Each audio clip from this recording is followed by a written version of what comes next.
Hey everybody, it is Trags, Mike Petralia back with the latest episode of the Jungle Roar podcast powered by FanDuel Sportsbook, the exclusive wagering partner of the CLNS Media Network. Back with me, it's the start of the offseason, so what better guest to have on at this point in time to discuss everything that the Bengals need and then some, other than James Rapien of allbengals.com, si.com, and Locked On Bengals podcast. James, we have a little extra time this offseason, don't we? We do. Some time to get some R&R, to prepare for the combine, which is something we haven't had the luxury of doing. Nope. And I will take it, my friend, from a personal standpoint, not complaining one bit that we have a few extra weeks. But it's obvious that this was a disappointing outcome in going into this season. If you would have said 9-8, no playoffs, everyone would have been bummed for obvious reasons. So disappointing season, but I'm not complaining about the extra rest. Let's start at the top, James. I think a lot of people are wondering the status of Joe Burrow. He held a postseason wrap-up news conference on Monday as players were getting ready for their physicals Monday and Tuesday.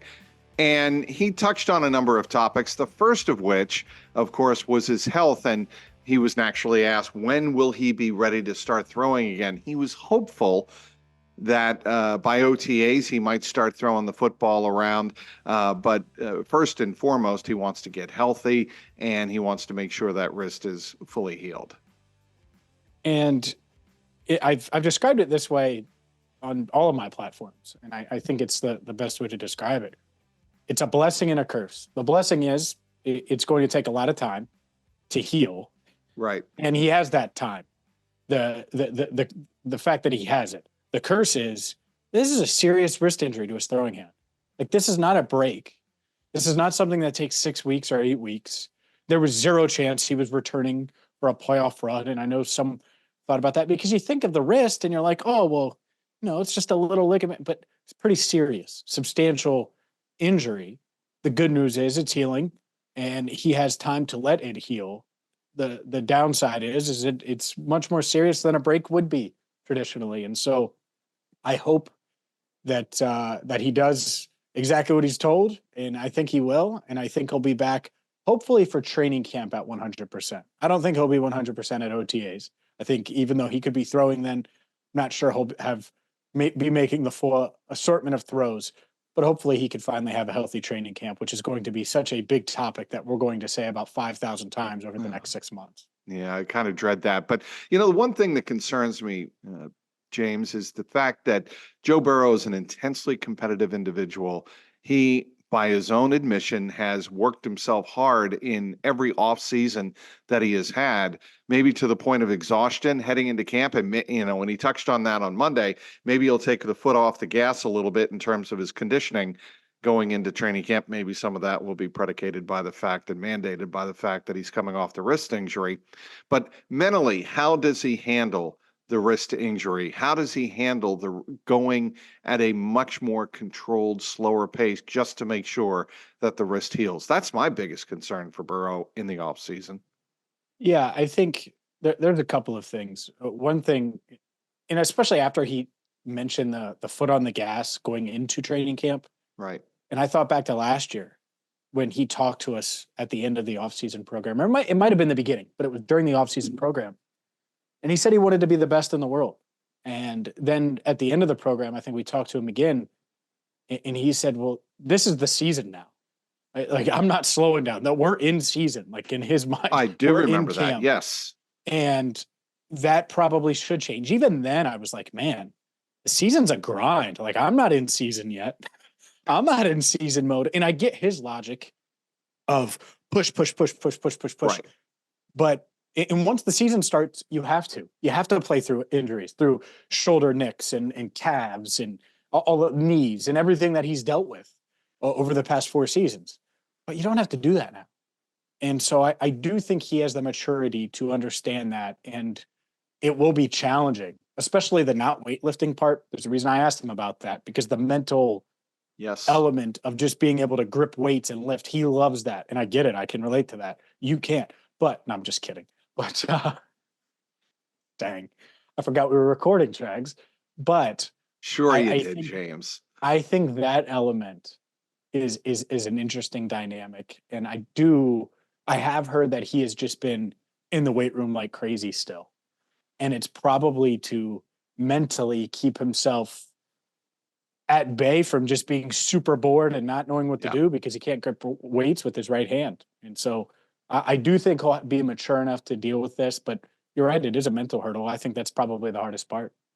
The second list of items in terms of priority I want to get to with regard to Joe Burrow is him pretty much going out of his way saying, we all expect Tee Higgins back. That may just be lip service. He may know that, look, at the end of the day, the Bengals and David Mulligetta of Athletes First, T's agent, may not be able to work something out. But I think it was important for Burrow to say publicly, the expectation is that we want to run it back at least one more year. How did you read it? Well, he didn't say that though. Not the 1 year part. Just to be clear. But he clearly made it clear that they want Tee Higgins back. Yes, and that they expect him back. Sure, no doubt Right. about it. And I think it puts pressure on two sides now. It puts pressure on T, it puts pressure on the Bengals. And what needs to happen. And what should happen is the Bengals should re-sign T. That's what should happen. I'll be very, very clear. Why? It's pretty simple. They drafted him, they developed him. He's a really, really good receiver, and he's going to be 25 years old, not 30. Correct. He's not in year 9. He's not at a devalued position. Wide receiver is as valuable as it's ever been in the history of the NFL. So you should sign Tee Higgins. And I know Jamar Chase exists, and I know Joe Burrow exists, but they should. And he should, since he's playing with Joe Burrow and looking around the league about some of these receivers catching passes from Aiden O'Connell and different situations that you have to deal with. I assume T wants to be back as well on a long-term deal. And so I know expectations are franchise tag, and that's what will happen if a deal doesn't get done. But both sides need to be willing to deal. And I do wonder if they can get something done, but if they're willing and open to it, and T isn't asking for the world, which, by the way, I don't think he is. Now, his agent, David, please call me so we can discuss. I don't know what you're asking the Bengals, but I don't think T is asking for the world. I think he wants to be paid fairly. I do wonder if they can find a common ground, and that would be huge for this team, for this franchise, if they could sign Tee Higgins to a long-term extension. And that long-term could be 3 years. It doesn't need to be 4 years, but sign him for a multi-year deal. That would be huge. 3 years, $75 million. Would that get it done? It would. I think if I'm the Bengals, I would try if I'm the Bengals for the 4th. If you're T, you're more likely to want the 3 year, which if I'm the Bengals, I'm probably okay with it. I think it would be like 372. I think DK Metcalf was in that range. I think it would be similar to that. But maybe it's 4 for 88, which is essentially that franchise tag number.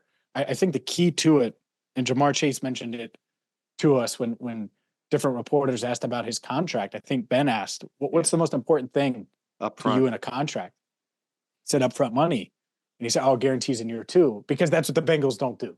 Outside of Joe Burrow, no one gets guarantees in year 2. And here's why I don't really understand that. Like Trey Hendrickson, he didn't get guaranteed money in year 2, but it became guaranteed like the 3rd day of the year if he was on the roster in year 2. And all that really does is protect the franchise from a catastrophic, crazy injury, catastrophic injury. Tee Higgins is 24 going on 25. Like, you can guarantee the first 2 years of his deal. In this modern NFL, it makes sense to. So we'll see. But I think that could be the hurdle, and either the difference between tagging T and letting him play it out, or potentially trading him, or signing him and keeping him in Cincinnati for multi-years. The NFL season is wrapping up, and there's still time to get in on the action with FanDuel, America's #1 sportsbook. Right now, new customers get $150 in bonus bets, guaranteed when you place a $5 bet. That's $150 in bonus bets, win or lose. Now, the app is so easy to use, and there are so many different ways to bet, like live same-game parlays, find bets in the new Explore tab, make a parlay in the Parlay Hub, the best way to find popular parlays, and more. So visit FanDuel.com/Boston and make your first bet a layup. FanDuel, official partner of the NFL. If you're going to have the offense that the Bengals have, I think you should have the best weapons available, meaning the Bengals are not going to turn into the Cleveland Browns or the Baltimore Ravens or the Pittsburgh Steelers. As much as many fans would like to see them lean in that direction, Zach Taylor's made it clear that if we have Joe Burrow as our quarterback, we want to build the best weapons around him. And the best weapons around him include having Jamar and T, two guys who know the system, who perform at an elite level. I think both of them, you could say that. And why not bring them both back? Yeah, absolutely. I think, how many Tee Higginses are there in this loaded wide receiver draft class? Three? I'd say three. Sure. Adunzier is maybe my favorite. Marvin Harrison is another. And Neighbors out of LSU. Neighbors out of LSU. There aren't sure. many, and even those guys, there aren't many 6'4", 220-pound guys that can run a 4.4. Right. And high point at like T. And we've seen T get stronger and stronger. I mean, I know he dealt with injuries this year, but there's no doubt that dude is a freak. And so unless they find that top number 2 weapon elsewhere, like who's your number 2? Who's your best number 2 weapon right now if Tee Higgins is not on the roster? Chase Brown. That's unbelievable. Well, Because I mean, am I right or you're probably right, but like that can't happen. That can't be your number 2 weapon. correct? Like let's say they had drafted Dalton Kincaid right last year, if he had fallen to them in the first round, he clearly would be their number 2. Correct. Right away from the jump. Jameer Gibbs would have been their number 2 from the jump. And it based on Tee Higgins' availability this past year, you need him to be healthy, of course. You need Burrow to be healthy. And I do wonder, that's the only thing when it comes to this scenario where you're paying, because no one doubts you got to pay Jamar Chase. Joe Burrow, Jamar Chase, Tee Higgins. If you lose one of those guys, will you be able to overcome it? And obviously, if they had Burrow this year, and it would probably have been fine, but giving up that much money, that amount of resources to 3 guys, that is tough. And I get that. I also think it's really, really hard to find a Tee Higgins. And it's one of 2 things. Either you sign him long-term, or to me, you get premium value for him, which I think you still would get because of how special he is. Cincinnati running backs room. Of the 4 running backs that were in there at the end of the season, is Chase Brown the only one that's back for 2024? Is it GM James or GM Bengals in current situation? GM James, because I'm having GM James on the Jungle Roar podcast the second week in January. Go. I'll start with that. Are you paying Joe Mixon $3 million on March 16th? No. He's guaranteed $3 million roster bonus March 16th. Right. I wrote about it on Wednesday at All Bengals. Like, that's pretty easy to me. Pretty easy to me what the decision is. Now, doesn't mean Joe wasn't effective at times this year, but man, is he any different? Because everyone just dismisses Tyler Boyd, right? And I don't dismiss Joe Mixon either, even though he may think I do. I don't, whatever. But no one doubts that the Bengals can replace Tyler Boyd for cheaper. Nobody. And they say Charlie Jones or Andre Yosavash, right? No one doubts that, even though he's been a serviceable third receiver, certainly, a quality veteran, a good locker room guy, all of the things that they say about Joe Mixon and Tyler Boyd. Tyler Boyd was a captain last year in 2022 as well. All of those things, right? No one doubts that they can replace Boyd for less than the $8 million they're paying him, or that he could get on the market. Well, of course they could find what Joe Mixon gives them for less. And whether it's Chase Brown and a veteran, or the route I would probably go, Chase Brown, another rookie, and a low-end money veteran, Clyde Edwards-Helaire, stay healthy during the playoffs, because I think the Bengals may give you a call. I that's the route I would go, because you get cheaper in the running back room. You're going to probably be more explosive, which I think is the key. They're not a run-first team. They never will be a run-first team, to your point, but they need explosive plays from the run game. That's what they need. That's what puts pressure on opposing defenses. Defenses don't really give a damn if Joe's Let me running interrupt for you right there. 3.8. Do they have the potential of being the Miami Dolphins in terms of the Dolphins have one of the most explosive, efficient run games, and they have two elite premier wide receivers, right? In Yes, Hill and Waddle. absolutely. Do they have the That- potential of being the Miami Dolphins in that regard in the run game? Sure. Absolutely. That's what I think they should shoot for, no? Absolutely. The home runs, because the home runs make opposing defensive coordinators stay up at night. Not the 4.2 yards per carry or 4 yards. And I'm not saying you don't need a short yardage back. I'm saying you can get one for less than an $8.9 million cap hit. Correct. That's On board especially with you because right there. especially because you know what else you're going to ask me about? We've talked about wide receiver, running back. You're going to ask me about defensive tackle, offensive tackle. Sure am. You got my notes right in front of you. All of these premium positions that cost money to address. They cost money to address. And you're not going into the draft banking on taking one of them early because you never know how the draft is going to play out. So I think from that aspect, it makes sense to cut costs there the same way it does with Boyd. The same way it does to say, all right, Tyler, thank you so much for your service, but we're going to move on. I feel like it's the same way with Mixon, and even more so because wide receiver is a more important position, even the slot position. I think Charlie Jones, if he's your starting slot receiver, is going to be more important than Chase Brown in a lot of games next year. A lot of games. I think we could have a conversation about that. I think they could be equally important, but I still think Chase Brown gives them the explosiveness that they don't have or didn't have for much of the last 2 years at the running back position. That would be the argument I'd make. Sure. And that's fine. That's totally fine. But I think most of the game, like most games, you're still going to be relying on Burrow. You're going to be relying on his arm, even when it comes to the running backs. Part of the explosion is catching it out of the backfield and running and making big plays. And yeah, the screen game worked this year for the running backs, but that was it. I think, to me, I think Joe's still an effective running back for what he is. I think they can get the same effectiveness for less.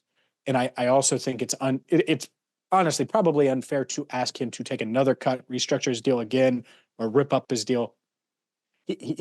There's a reason that $3 million roster bonus was put in there on the fourth day of the new league year on March 16th. And it's because it gives the Bengals an out and it gives the Joe Mixon security of knowing at least, hey, I'm not on the team and I have time to find somewhere else, or I am on the team and I can rest easy, not have a summer like he did last year, which I get was probably taking a toll on everybody. Let's move to defense. You know Dax Hill, I'd say very well as anybody who covers the Bengals, and you've talked to him a lot. Is he capable of being the vocal leader in the back of the Bengals defense that Zach Taylor has mentioned and that Jesse Bates was as he grew up as a safety?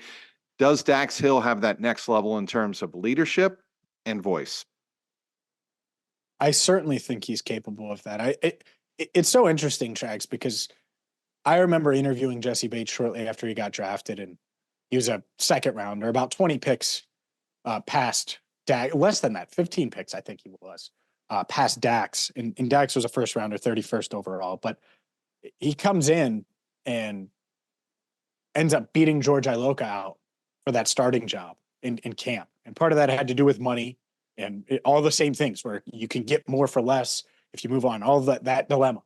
And that's what the Bengals did in 2018. And he flashed. He had his moments, certainly, where it's like, man, his instincts and coverage, all of those things. There were also missed tackles. And there were different issues with Jesse Bates in 2018 and 2019. And then 2020 happens and you look and you're like, man, this dude, he is the defense. He's the guy. DJ Reader's hurt. Trey Waynes was a bust and hurt in free agency. And it's Jesse Bates and just putting out fires all over. And I'm not going to say that Dax Hill can beat Jesse Bates, but I do think he's mature enough, athletic enough. I think the communication does need to be worked on. He's just not a loud guy. I think he's fine communicating. I just don't think he's a loud guy. So that part does, not that he needs to start being louder, but he needs to be able to communicate despite not being the Right. the Cam Taylor-Britt, so to speak, where he's just loud and outgoing and you feel him in every room. But I think all the physical traits are there. In some of it just comes with playing deep safety, which he didn't do a lot at Michigan. And I I really do. I believe, and this isn't because I have a good relationship with Dax. I've talked to people in the league that have watched every snap of Dax Hill's entire Bengals career much closer than even me or you have. And he was really good on tight ends this year. Took some bad angles. Obviously, the George Pickens play, we remember. Dropped some interceptions. Like there's some things he needs to work on. But he's also a few plays away from having 5 or 6 interceptions in his first year as a starter. He had 110 tackles. He ended up with 2 picks and 11 passes defensed. Jesse Bates didn't get 11 passes defensed in his first couple of years. I think it was year 2 or year 3 when he finally got to that number. So I really do. I believe Dax Hill is going to be a quality player. Will he be a Pro Bowler like Jesse? I don't know. Will he be an All-Pro? I don't know. But I don't think that is a weakness going into the offseason. I don't think they need to go spend at safety. I think maybe they draft one to have another young safety in the pipeline, but I'm not sure that they'll spend big money at the safety spot. Yeah, I think they could make him I've toyed around with this in my mind, and I'm sure Lou has also some type of hybrid position. And it's why, in part, the Bengals don't use the terms and Lou doesn't use the terms free safety and strong safety, because they move them around so much and they have different positions. But I don't know. I think if there's a safety out there, and the name's been thrown out there, Harrison Smith or someone of his ilk, a veteran that they can sign for 1 year, maybe 2 years, bring him in and provide some veteran stability on the back end, I think they do it. I think I don't. Actually, I don't. I would be shocked if they spend more than the $2 million they could potentially save by moving on from Nick Scott at safety this offseason. So if you could do it for that, okay. I think Dax, that's who they're going. It's going to be Dax and Battle. And Dax Hill and Jordan Battle. Right. And they'll go to battle with those guys. I would be surprised. Now, who knows? Maybe I'm dead wrong and they go out and they do that. But I think they're going to be banking on these young guys to develop. Yeah, and maybe I could see either one. Go ahead.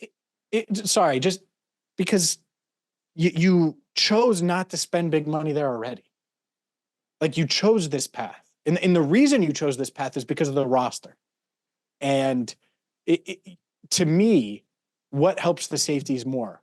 Investing in defensive tackle or getting another safety? Because there's no guarantee that veteran safety is going to be any better than Nick Scott was in Lou's system, unless you're spending big money on one of these premier guys, which you just decided not to do with Jesse, who was arguably the best safety for your defense. So I don't think the front office will overreact to a downturn towards the back half of the season there for Dax, because he did start really promising. I think that's what people forget. People were blaming Nick Scott for everything for a bit. And I get it. Nick Scott was pretty bad when he was starting. And Dax Hill was kind of the guy. People were like, man, he's flashing. And now Jordan Battle's the guy. People are like, oh, man, he's flashing. And Dax kind of ended the year on a whimper. I think both guys will be banking on, and they're banking on them to take a step forward this offseason. Cam Taylor-Britt was at the UC Texas game on Tuesday night. He is certainly one of the leaders of the Bengals. He is a future captain in my mind, no question about it. He just has all of the elements, all of the characteristics you look for in a team leader. And he's charismatic, and I think he's very energetic. What do you think of Cam Taylor as a potential captain going forward? I love it. I love it. The first home game, so it would have been the Ravens game. Mm-hmm. I'm on the sidelines before the game and near the tunnel, and Ted Karras walks out, does his thing where he looks around, and I love that. I love watching guys, their mannerisms before the game.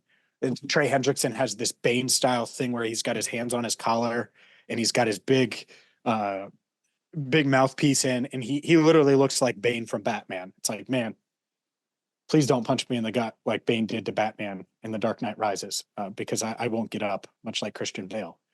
Anyways, guess who was breaking that team down? Guys like Ted Karras and veterans. It was Cam Taylor-Britt. Mhm. Cam Taylor-Britt's the guy who was doing that. And it's because he brings energy and enthusiasm. And he thinks he's the best player on every field. And guess what? He's starting to become that. We saw that. We saw those flashes. And it doesn't mean it was perfect in year two. But I think going up against Jamar Chase every day in training camp was huge for him. It was great. It was great for his development. And he started to really believe that he could be one of these high-end number one corners in this league. And he took a big step in, guess what year, Trags? Year two of starting and playing. And so I think that's big. And that gives me hope, certainly, that DJ Turner can do the same thing. Jordan Battle can do the same thing. Dax Hill, who didn't play much as a rookie, can do the same thing. And Cam Taylor-Britt was able to take little steps forward at the end of his rookie year. And obviously he built on that this past year. And so, yeah, I do. I think he'll be a captain next season, no doubt. DJ Reader, what do you do about the defensive line? And in the perfect world, do the Bengals consider going after Chris Jones in free agency? Ooh. All right, let's start with DJ Reader. Okay. Because the Chris Jones thing is what DJ Reader, what does he want? Does he want the 3 years, $45 million or 2 years, $30 million? Because the Bengals won't do that. Right. I know they won't. They're not giving him, they're not giving him $15 million. I think if you could bring him back on a 1 year deal for $8 million, $10 million, where he's probably not starting this season, but you can bring him back. Heck, maybe it's a 2 year deal. I don't know. I don't know what he would want, but where it's reasonable, where they can make the cap work while also adding young talent in that defensive line room. I think they'll certainly want to do that. Now, you have to get younger in that defensive line room. Josh Chupo is a free agent. Zach Carter is not the answer as far as a starter is concerned. I think we certainly know that answer. And so you have BJ Hill. Maybe you bring back Chupo. That's fine. And what else? And so you need maybe, yeah, right. But that's what is that? That's not enough. That's not good enough. So I think that they need to add probably 2 free agent defensive linemen, defensive tackles to be clear, and then they'll be in play for one in the draft as well. And maybe that's at 18, right? Everyone's talking about the Newton kid. Who knows if he makes it to 18? But you can't go into the draft needing to take one super early. And so I expect them to spend at defensive tackle. And that's just to tie it back. If you made it this far into the pod, that's why I look at running back the way I do. That's the way I look at Tyler Boyd the way I do, because you have to take those things and use them elsewhere. That's why I look at safety the way I do, because defensive tackles, they cost. Even the average ones cost more than you'd expect. Yeah, and Chris Jones. Oh, yeah, Chris Jones. I would be shocked. I think he solves a lot of things and a lot of problems. And 3 years, let's say he gets, $22 million a year? How much is Chris Jones going to get? He wants 3 years, $90 million. That might be a bit rich. I mean, we thought that, right? We didn't see Orlando Brown Jr. coming in the offseason. Everybody has asked me, Trags, who is going to be the Orlando Brown Jr. signing of this offseason? The signing nobody sees coming. But hey, it made a statement about the Bengals fortifying their offensive line. This year, maybe it's the defensive line, and they shock somebody or shock us with a signing we didn't see coming. Yeah, they certainly could. I think that's it's just really unlikely that it would be Chris Jones because of how dominant he is and what he brings. I'll say this. The Bengals have to be aggressive isn't the right word, but I'll use aggressive. More aggressive in free agency this year. They can't, because Orlando Brown Jr. kind of saved the free agency. It kind of did. Yeah, and it did. Kind of fell, You're right. And it kind of fell into their lap. And I'm not sure what's falling into their lap this year. And obviously they know that they can't bank on that. So I think much like they did to start the 2021 offseason after the Super Bowl run, where they go out and they get Kappa 1 minute into the legal tampering period. A few hours later, Ted Karras signs, and it's like Kappa, Karras, boom, the offensive line. It should kind of be that way with defensive tackle to a degree. It doesn't mean you have to go after Chris Jones, but you have to elevate that room. And maybe that is DJ Reader and you bring him back before free agency, or when free agency starts after he tests his market, or maybe it's someone else, maybe T.R. Tart. They did put a claim in on him. Well, he's set to be a free agent. You never know. But I do think that they're going to have to spend some money at that spot. Chris Jones, a little too rich. Would you do it? Let me ask you this real quick. Would you sign Chris Jones if it meant you couldn't keep T, even on the tag? No, I would not do that. I would want to, if you're asking me, essentially you're asking me either or, Yes. I would keep Tee Higgins. I Okay, mean, Tee just Higgins curious. is absolutely vital to what you're doing on offense and a vital weapon to your best player. So no, I'd keep T. Yeah, I was just curious. But I think Chris Jones is lofty, but never say never, because this team has surprised us before. And I do think that they're going to be aggressive in addressing that DT spot this offseason. He is James Rapien of allbengals.com and Locked On Bengals podcast. I want one playoff special pick this week from James Rapien. I think the Rams are going to beat the Lions by 10. Wow. Reason? I think their offense is legit. I'm not sure Detroit can get after Matt Stafford. And if you're trusting Jared Goff over Matt Stafford, then I have a house to sell you for $1.5 million, Trags. Greater Cincinnati area? Hey, it'll be any area you want. Just know I'm going to make a lot of money on it. I'll buy anything it to cut down my commute, which I've been complaining and bitching and moaning about of late. But no, I love where I live. agree with you. There's a reason why when we were looking up your way, I was like, nah, I gotta get closer to downtown, man. This traffic is no fun. I like the Houston Texans over the Cleveland Browns. There's something about CJ Stroud and the Texans at home, and I get it. The Browns have the best defense in football, and they are a 2.5-point favorite on the road, which you almost never see happen, but I like the Texans. I like the Chiefs to beat the Dolphins by 25. Oh, I think that's an obvious. It's going to be what, minus 12 wind chill? Yep. It's going to be ridiculously cold Saturday night. The Dolphins are not built for that. And as long as the Chiefs don't allow 3 or 4 explosive runs, I agree with you. I think Chiefs all over the Dolphins in that game. Yep. Yeah, it should be fun. I'm excited to watch the playoffs, as weird as it is not covering them. Yep. We were certainly blessed for a couple of seasons, and this is really weird for you because you're really used to, from your Patriots days, covering postseason runs. Did you know Trax covered the Patriots? It's been since 2008 that I've covered an NFL team that did not make the playoffs. So it's been a while, James. It's been I think much like 2008 when the quarterback got hurt and the team you covered ended up with a winning record but didn't get in. Correct.